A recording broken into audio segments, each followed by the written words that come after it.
Hi guys, and welcome to my video lecture series. Our topic for today is structure of an antibody. Okay, so let us start with it.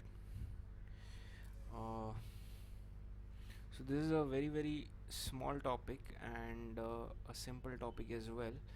So before we start off with the structure of the antibody, antibodies are basically released by the human body. Okay, and they are released when a foreign antigen enters the body.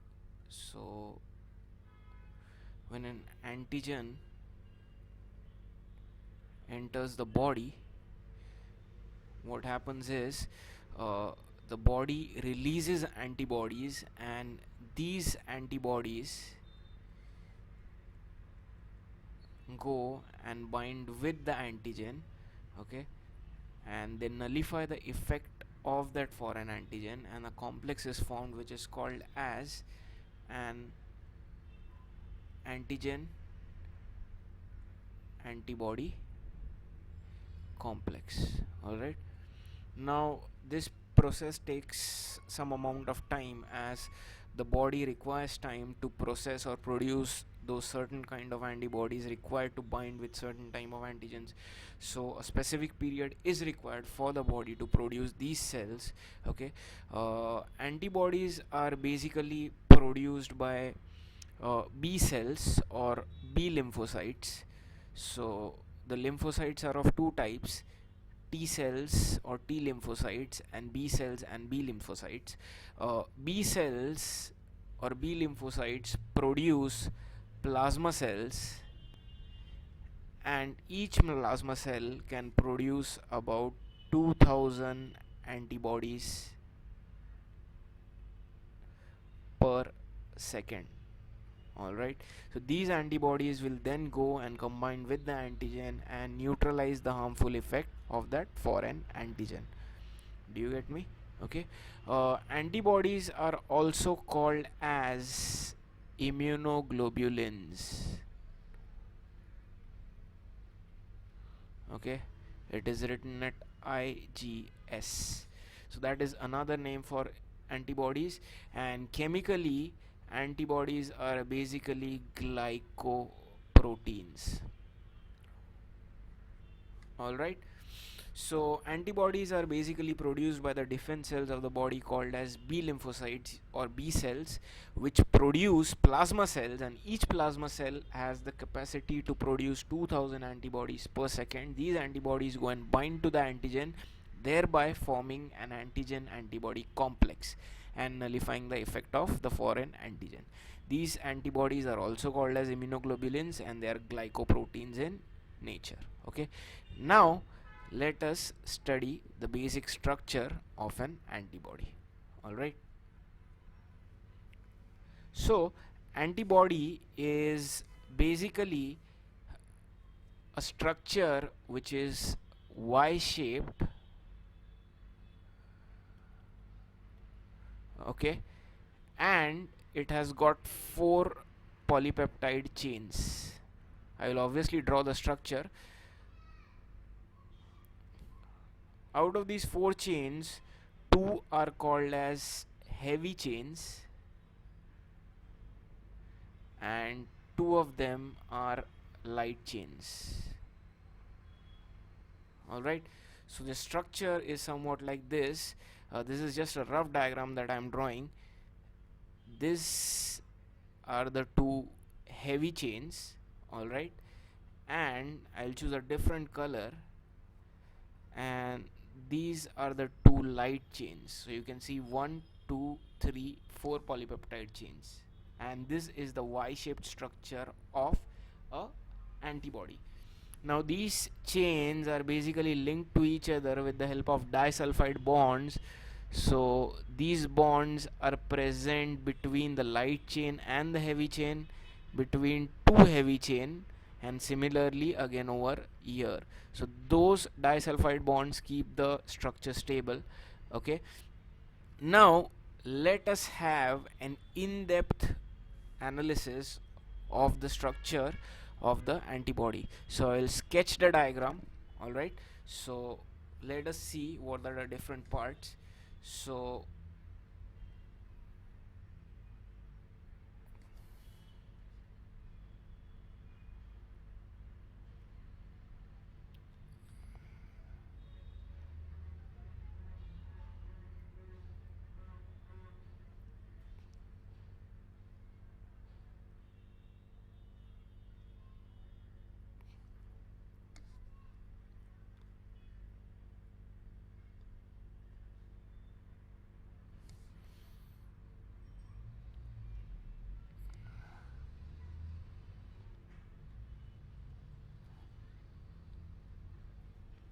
this is one of the heavy chains.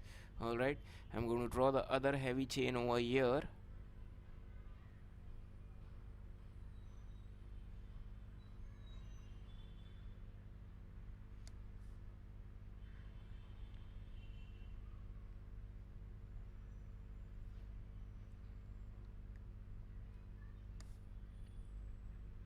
So as you can see, I have drawn the two chains. Okay, now this is one heavy chain, this is another heavy chain.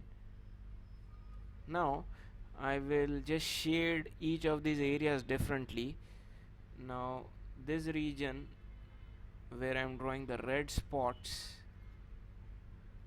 alright, and this region where I'm again drawing the red spots, this region is called as the variable region of the heavy chain. Since these are the two heavy chains that I have drawn, these are the variable regions. Are you getting me? And this region which I am showing with this light blue color dots,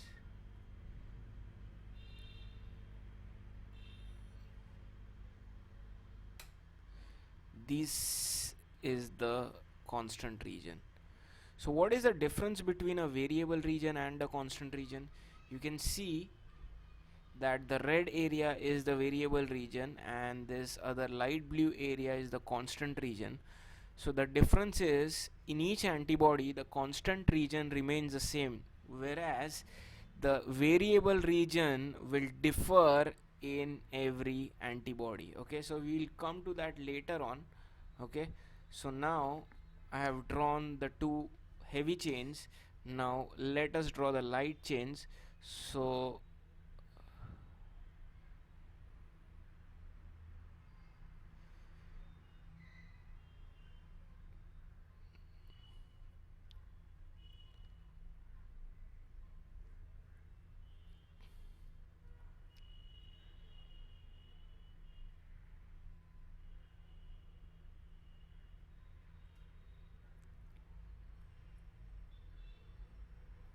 I have drawn the two light chains. I hope you can see the difference.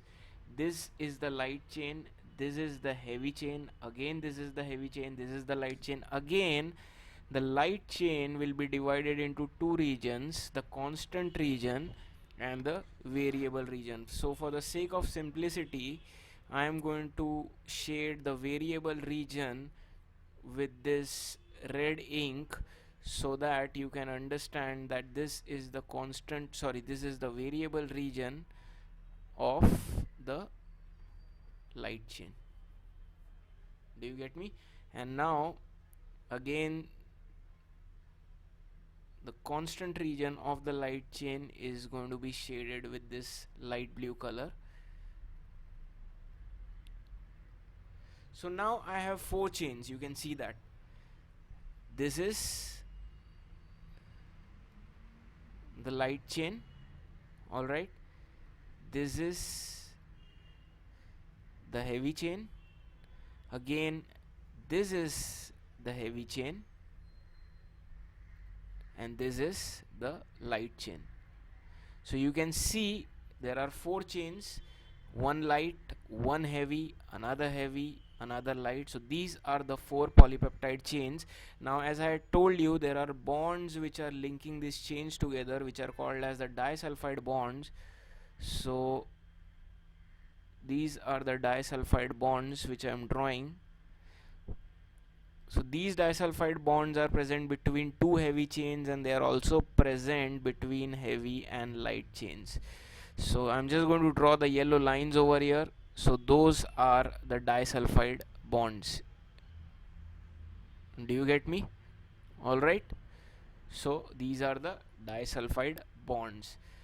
Now I need to show you one more part of this structure. This structure or this angle is basically called as the hinge. Okay, so that is where that angle takes place. So this structure is called as the hinge. That is basically where the light chains get attached to the heavy chain. Okay, so this part of the antibody is called as the stem. So I'm going to label it as stem, and this upper part having both the heavy and light chain is called as the body. So these are the two parts of the antibody, the stem and the body. Okay, now what is the difference? Now let us label these two areas as well. uh, the variable region.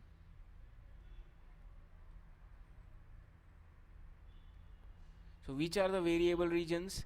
This is the variable region, similarly this is the variable region, similarly this and this. And which are the constant regions? So if I want to label the constant regions, again I'll change the ink, and this is the constant region. Similarly, this is the constant region of, so I'll write down constant region of light chain. All right, this is the constant region of heavy chain. Similarly, these are the variable regions of, what do you think? These are the variable regions of heavy chains. Okay, and this is the variable region of light chain. So the smaller chains are the light chains, the longer chains are the heavy chains. Variable region is the region which basically differs in every antibody. The rest of the constant region is the region which is same in all the different types of antibodies. So why does this variable region change? What do you think? Now each antigen has a particular structure, and depending upon that structure the antibody will be formed.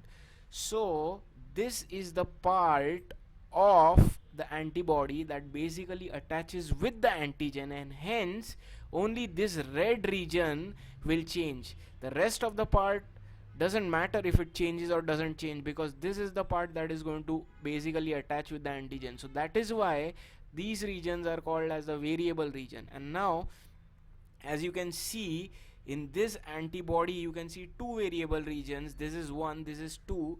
So that is why such antibodies are called as bivalent antibodies. So bivalent antibodies are the antibodies which have two regions for binding with an antigen. Alright, so most of the antibodies have two regions. This is one region, this is the other region. Okay, so these are called as bivalents. Okay, now these ends have N terminals. Alright, whereas these ends have C terminals.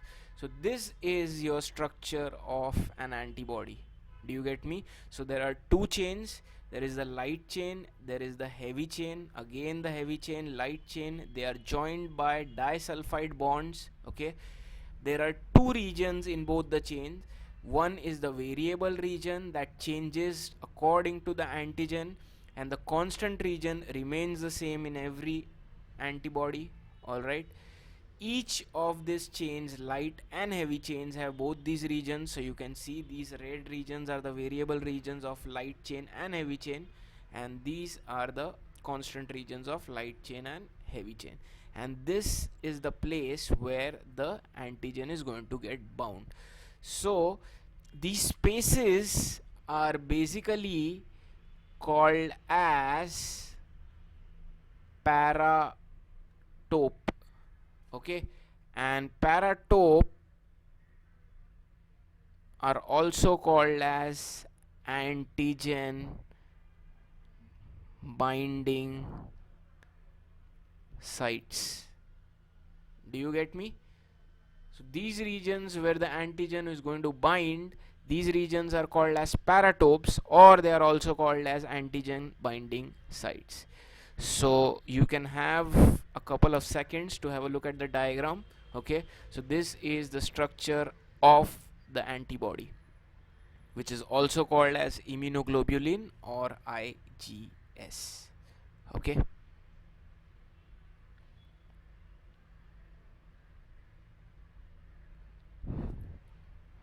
Alright, so now let us actually see what happens when an antigen and antibody form a complex.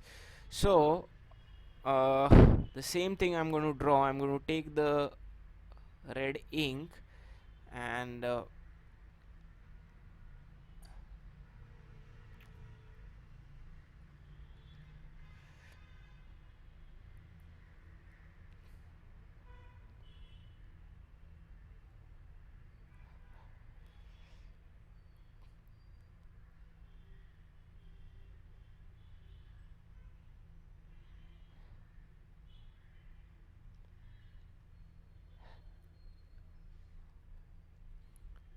so if you can imagine this structure, so I have just zoomed in on this part, alright, and I have shown it over here. So these are the variable regions of both. This is the light chain and this is the variable region of the heavy chain. So you can see this same area I have zoomed. This is the variable of heavy, this is the variable region of light chain. So now this is called as the antigen binding site. And now what will happen here is that an antigen, which will probably show with the help of this color, is going to bind over here. So what is going to happen is this antigen is actually going to bind over here. So you can see these parts of the antigen are getting properly inserted into those sites. Okay, so this is nothing but your antigen. Okay, so I'll just label this is the antigen. All right, these are called as epitopes. So epitope is also called as antigenic determinant. So it is the part of the antigen that is actually going to insert itself into the variable region of the antibody, or it is the region that is going to insert itself into the antigen binding site. So let us label that site so that it becomes very easy. Okay, so these sites which you can see are called as the antigen binding sites. So these are present over here as well, and these are also called as paratopes. So basically in biology, epi is above, para is below. So you can see epitopes are above the paratopes. So epitopes are a part of the antigen which will insert inside the antigen binding site. These are also called as antigenic determinants, whereas paratopes are the antigen binding sites in which the epitope will insert themselves. Now this entire structure is called as the antigen antibody complex. All right, and you have to remember each antigen will have a particular antibody with a variable region which is similar to the epitope of that antigen. So this epitope paratope combination is like a lock and key mechanism. Do you get me? So each antigen can bind only with a particular antibody and vice versa. All right. So since most of the antibodies have two antigen binding sites, as we have seen over here, most of the antibodies are bivalent. One antigen will bind over here, the other one will bind over here. Do you get me? Okay. So that is about the antigen antibody complex. As soon as the antibody binds to the antigen, it nullifies the effect of these antigens, and because of that, the foreign organism cannot harm the body. Okay. So I hope you have understood the structure of the antibody. So this is the main structure. Okay. So you can have a look. Alright, so four types of chains: polypeptide chains joined by disulfide bonds, light chain, heavy chain, variable region, constant region, the hinge, okay, and finally the antigen antibody complex. Alright, so that's the end of our topic for now. I hope you have understood the concepts. Okay, thank you for listening patiently to the lecture.